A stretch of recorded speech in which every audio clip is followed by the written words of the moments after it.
Welcome to Mind Power, a Brains R Us program brought to you by Centerpointe Research Institute. In these special episodes, you'll hear thought-provoking articles designed to expand your mind, useful tips to improve your life, and the latest neuroscience research to help you tap into your fullest potential. Now here's Marc Gilson with today's Mind Power. This week's article is, Should You Kill Your Ego? The Bad Dog Inside. Written and read by Marc Gilson. Only by killing your ego can you achieve enlightenment, the guru said. I was sitting 3 rows back on the third day of a 3-day meditation retreat, and the speaker on stage, seated on a pure white cushion surrounded by flowers, was an accomplished and widely revered meditation teacher, a true guru. Now let's be clear, a guru isn't just your everyday meditator. A guru is not merely a teacher. A guru, in the strictest definition, is a dispeller of ignorance, a paragon of the self-actualized mindset, an avatar of spiritual wisdom. So, naturally, when he said I should kill my ego, I believed him. Your ego is what holds you back, he said. It is the singular source of all your suffering, all your sadness, all your frustration. Your ego lies to you and tells you that you know who you are, but you do not. It tells you you're right. When you're wrong, it makes you self-conscious, neurotic, and foolish in your choices. Everything you've ever done that has caused you to suffer is because of the ego. Well, it was a compelling argument. Kill the ego and all these problems go away? Sign me up. How do I kill this evil thing I have inside me? Where is this dastardly ego anyway? This villainous ego has got to go. So, how do I do it? How do I kill my ego? The ego, said the guru, could only be vanquished by giving up all attachments to things and people, abstinence from all desires of the flesh, forsaking all worldly pleasure, and renunciation of worldly success in deference to self-sacrifice, self-denial, and austerity. Wait, what? I was happily willing to kill off my ego until I found out what it would cost me to do so. Now, am I just not willing? Do I not have the courage to do it? Am I too addicted to my own ego? What gives here? The 9th century Zen master, Linji Yixuan, famously said, "If you see the Buddha, kill the Buddha." This statement has caused centuries of debate. You can find all kinds of interpretations of this idea, but at face value, it's a rather shocking thing to say. And he said it to a Buddhist monk.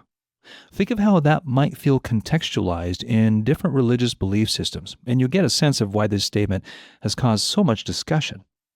We can't ask Linji himself what he meant, but I see a correlation here between the symbol of the Buddha as a separate thing or person and the real aim of Buddhism, which is to awaken to your Buddha nature already supposedly inside you. For a non-Buddhist, Linji's statement might be interpreted as, if you see the self, kill the self.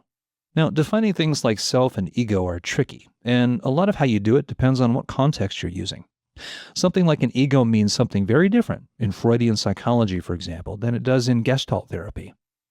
It would take a while to really explore the concept of the ego enough to come up with a satisfactory definition. So, for the sake of brevity, let's just consider the ego to be a symbol of our self, the thing we think of when we think of me.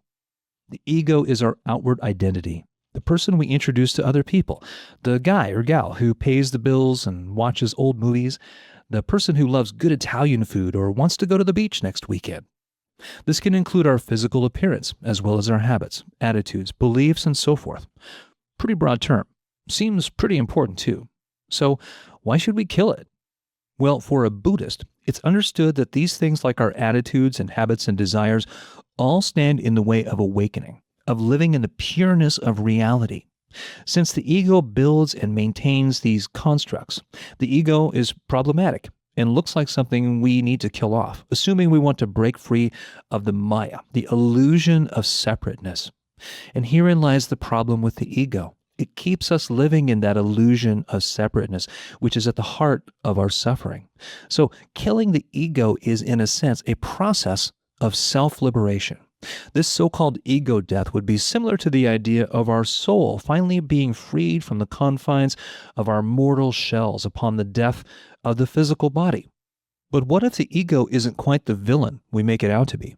Sure, we think of egotistical people as self-absorbed, narcissistic, selfish, etc. But what if that's more a result of how we train and manage our ego than its existence? Can the ego actually help us towards spiritual fulfillment, healing, and happiness in life?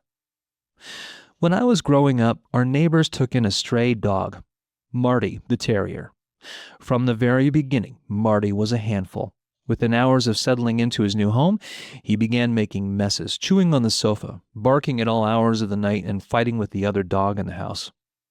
After a few weeks of this, Marty's owners were sleep-deprived and frustrated. My mother, an ardent animal lover, eventually decided to offer to take Marty off their hands. Gratefully, they accepted, and Marty came to live with us. His bad behavior continued, though, and soon Marty was driving us all crazy. It was like living with the Tasmanian devil from the Bugs Bunny cartoons. He would not obey the simplest commands, did not respond to any sort of punitive actions, and seemed to take great joy in being destructive and rowdy. I couldn't help but miss our old peaceful life before Marty arrived, and I secretly wished Mom had never agreed to take him in. Marty was a bad dog. But my mom disagreed. Marty wasn't a bad dog, Mom said. He just hadn't been trained or loved. His behavior overshadowed what she believed was a good dog hiding somewhere inside Marty. She spent hours with Marty, sometimes simply sitting with him on her lap. Of course, Marty could barely sit still for 10 seconds at a time, but eventually he did. And then for a full minute, then 5, then an hour. It took a while, but with nothing much more than a lot of patience and determination, Mom and Marty forged a connection. He began to obey her commands. He came to her when she called him, and he finally gave up his life of crime and mayhem and became a happy, good dog. I know it might seem to be an oversimplification to associate Marty with our ego, and yet it goes to the heart of the real problem with the ego. Most of us spend a lot of time trying to take care of our bodies. We do our best to not overindulge when tempted with that second piece of pie. We drag ourselves to the gym or onto the treadmill and keep our bodies from becoming out of shape. We take supplements or herbs, or we drink special teas and all sorts of other steps to improve or maintain our health and fitness. The body gets a lot of attention. The ego?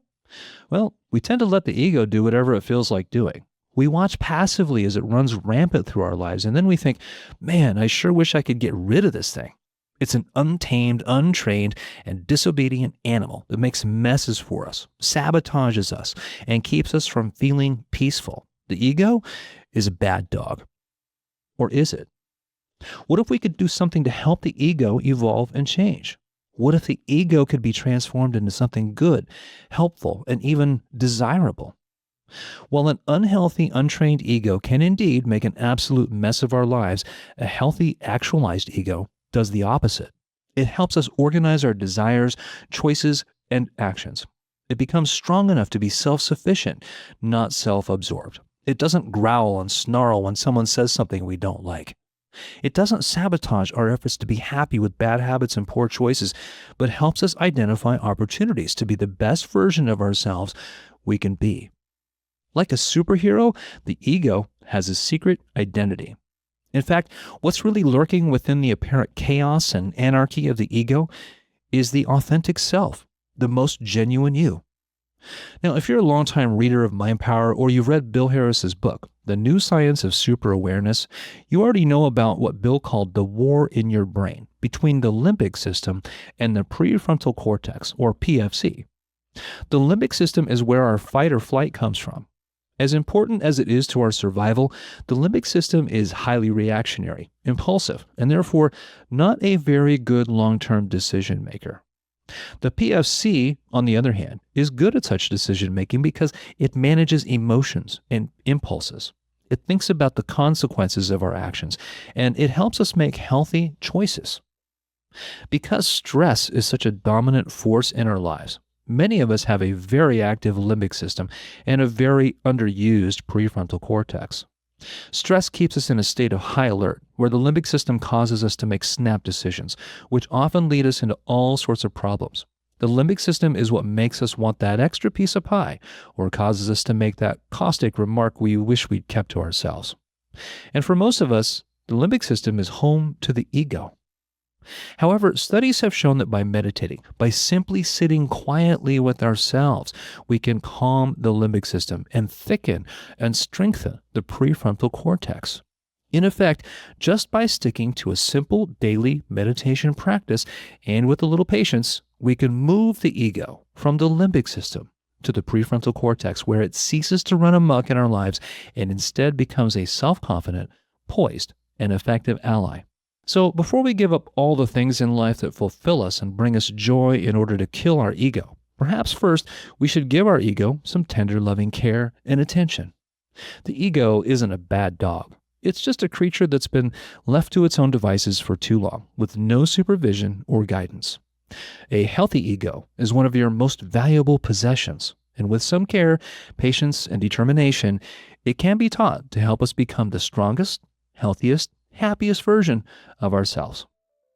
Thanks for listening. If you enjoyed this article, please like, subscribe, and share. Until next time, be well.